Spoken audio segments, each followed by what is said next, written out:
যে মাস্টার ত্রিকালদর্শী बन কি দর্শী मास्टर त्रिकालदर्शी बन हर कर्म युक्ति युक्त करने वाले कर्म बंधन मुक्त भव কি নিয়ে আলোচনা করছিলাম আজকে আমাদের তিনটে কাল নিয়ে চিন্তা করতে হবে এই যে যেগুলো আমরা করছি এগুলোর ভবিষ্যৎ কি এগুলোর ভবিষ্যৎ কি এগুলো কিছু কি থাকবে যদি উত্তর আসে হ্যাঁ থাকবে একদম নিশ্চিত এগুলো কিচ্ছু হবে না তাহলে করো আরো ভালো করে করো আর যদি প্রশ্ন আসেন উত্তর আসেন না নিশ্চয় নেই যখন তখন একটা ঝাঁকা লাগলে পরে ভেঙে পড়তে পারে তাহলে একটু কম লাগাও 1 লাখ লাগাও ভেবেছিলে 80 লাগাও 20 ঈশ্বরীয় কাজে লাগাও বুঝতে পারলে যেমন বলা হয় না ইনভেস্টমেন্টের একটা থিওরি আছে ডাইভারশন যে আমাদের সব সময় একটা জিনিসের মধ্যে ইনভেস্ট করা উচিত নয় বুঝতে পারলে তেমনি এই যে যেখানে আমরা ইনভেস্ট করছি ছেলে মেয়ে ঘর বাড়ি এগুলো তাই এখানেও আমাদের ডাইভারশন করা উচিত যদি আমার 100 টাকা থাকে অন্তত 20 টাকা তো আমার ঈশ্বরীয় কাজে অবশ্যই লাগানো উচিত আর 80 টাকা এখানে করি বুঝতে পারলে এটা হচ্ছে ত্রিকালদর্শী যখন আমরা ফিউচারকে নিয়ে চিন্তা করছি ঠিক আছে যদি আমার 20 টাকা ঠিক আছে ঈশ্বর যেটা বলছে সেটা যদি না হয় আমার 20 টাকার উপর দিয়ে যাবে যদি না হয় আমি যদির কথা বলছি যদি নিশ্চয় না থাকে তারপরেও বলছি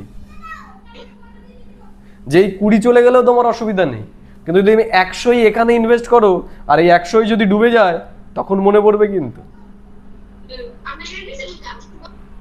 এর জন্য আমাদের যে অবস্থায় আসি না কেন আমাদের এই রুলটা ফলো করা উচিত 18-20 80-20 সূত্র বুঝতে পারলে 80-20 বুঝতে পারলে সফলতার সূত্র কি 18-20 ইনভেস্টমেন্টের সূত্র এটা বলছে 80 টাকা তুমি নিজের জন্য খরচা করো আর 80 টাকা তুমি ফিউচারের জন্য ইনভেস্ট করো তাহলে ঈশ্বরও বলছে যে তুমি এই রুলটা এখন ফলো করো 80-20 তোমার যদি 100 টাকা ইনকাম হয় তুমি 20 টাকা ঈশ্বরীয় কাজে লাগাও আর 80 টাকা ছেলে মেয়ে আত্মীয় পরিজন নিজের জন্য এটা করো এটাই হচ্ছে ত্রিকালদর্শী তেমনি সময় সংকল্প সময়টা আমাদের তাই করা উচিত যদি 24 ঘন্টা থাকে তার 20% অন্তত আমাদের ঈশ্বরীয় কাজে দেওয়া উচিত ঈশ্বর তো বলে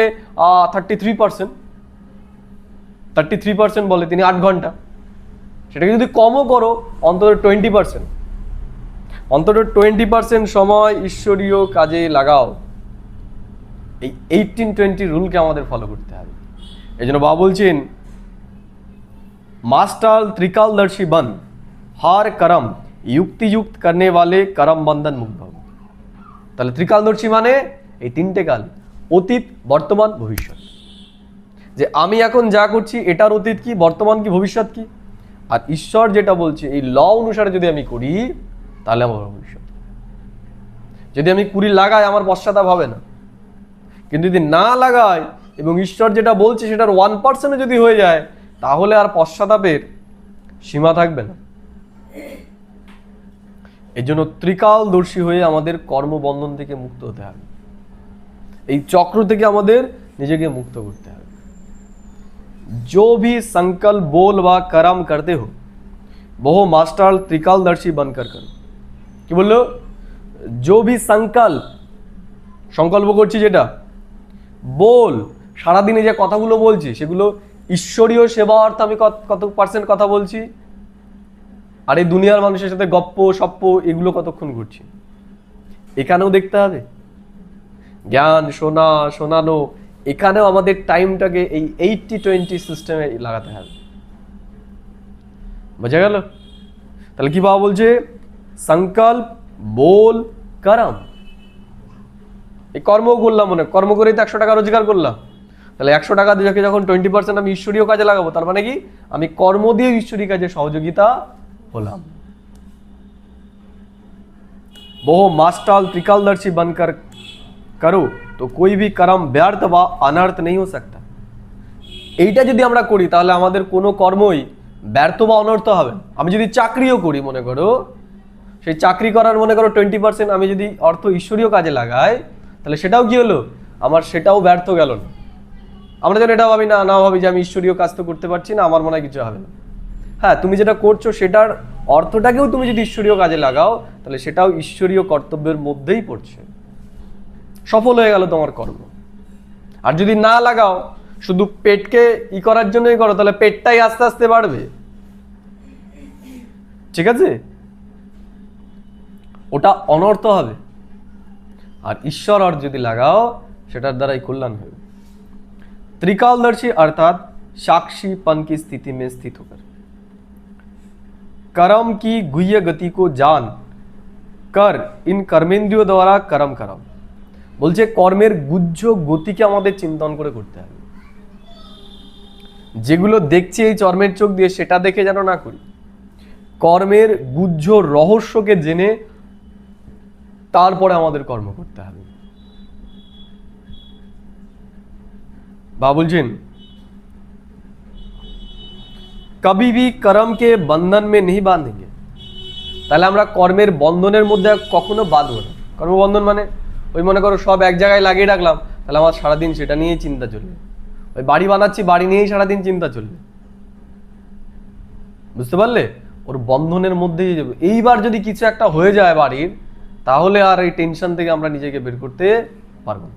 কিন্তু আমার যদি ডাইভার্স করা থাকে, আমি ঈশ্বরীয় কাজেও কিছু লাগাই, তখন আমার মনে হবে না যে আমার সব কিছু চলে গেল। আমার এটা বুদ্ধিতে থাকবে যে আমি ঈশ্বরীয় কাজে তো সফল করেছি, কিছুটা আমি ঈশ্বরীয় কাজে তো সফল করেছি। এর জন্য আমাদের ইনভেস্টমেন্ট ডাইভার্সিফাই হওয়া উচিত। ঈশ্বরীয় খাতাতেও আমাদের ইনভেস্ট করা উচিত।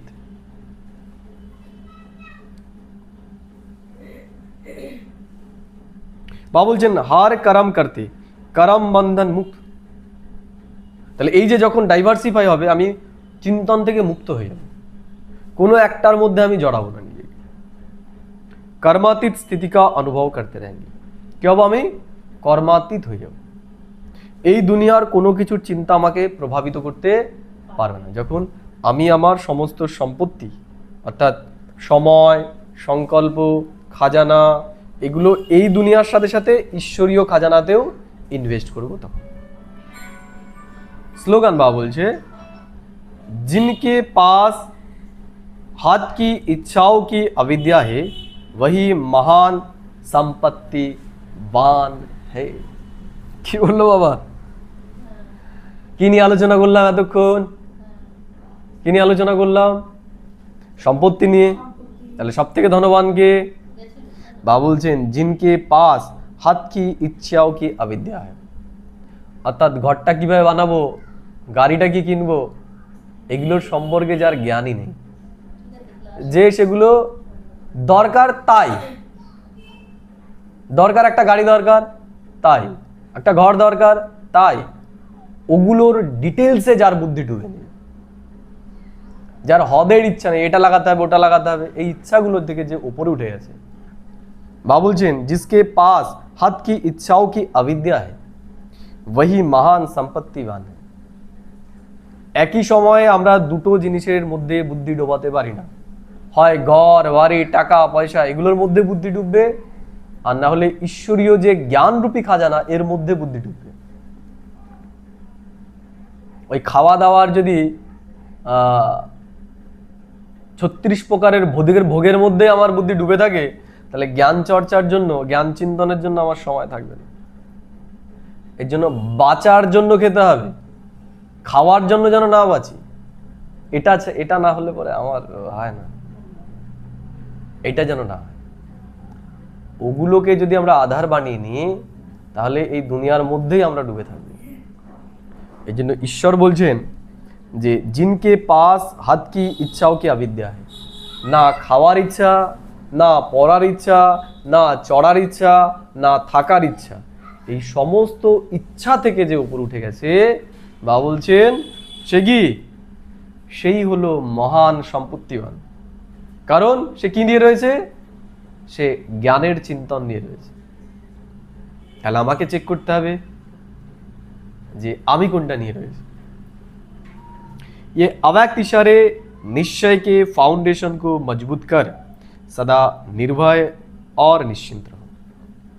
बाबा बोलছেন जैसे पहरे वाला चौकीदार अगर शस्त्रधारी होता है तो और उसको निश्चय है कि मेरा शस्त्र दुश्मन को भगाने वाला है, हार खिलाने वाला है, तो वो कितना निश्चय हो करके चलता रहता है। তাহলে যে চৌকিদার, তার কাছে যদি একটা বন্দুক থাকে এবং তার দৃঢ় বিশ্বাস থাকে যে আমার বন্দুকটা সব থেকে বেস্ট, তাই না? অটোমেটিক বন্দুক, অটোমেটিক গুলি চলবে, একবার ট্রিগার চেপে দিলে যে কেউ আমাকে হারাতে পারবে না, তাহলে কি হয়ে যাবে? সে নিশ্চিন্ত হয়ে যাবে। নিশ্চিন্তে সে কি একটু ঘুমিয়েও নেবে। तो आपके पास भी सर्व शक्तियों रूपी शस्त्र सदा साथ है। তাহলে বাবা আমাদের জ্ঞান রূপী কি দিয়ে দিয়েছে? অস্ত্র দিয়ে দিয়েছে। এই দুনিয়ার যে কোনো ঘটনায়, যে কোনো পরিস্থিতি আমরা জ্ঞানের অস্ত্রের দ্বারা তাকে পরাজিত করতে পারি। এই দুনিয়ার যে কোনো কেনকে আমরা আমাদের জ্ঞানরূপী অস্ত্রের দ্বারা কাটতে পারি।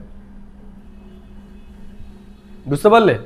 কারণ কেন যদি দেখো, কেনর চিহ্ন কি? জিজ্ঞাসা। জিজ্ঞাসা মানে কি? সরল না পেঁচানো? কত পেঁচানো দেখো, একবার এইরকম, একবার এইরকম, একবার এইরকম, আবার একটা পুটুলি নিচে, তাই না? এত কিছু করার পর তারপরে কি দিয়েছে? পুটুলি দিয়েছে। তার মানে সমাধান কোথায়?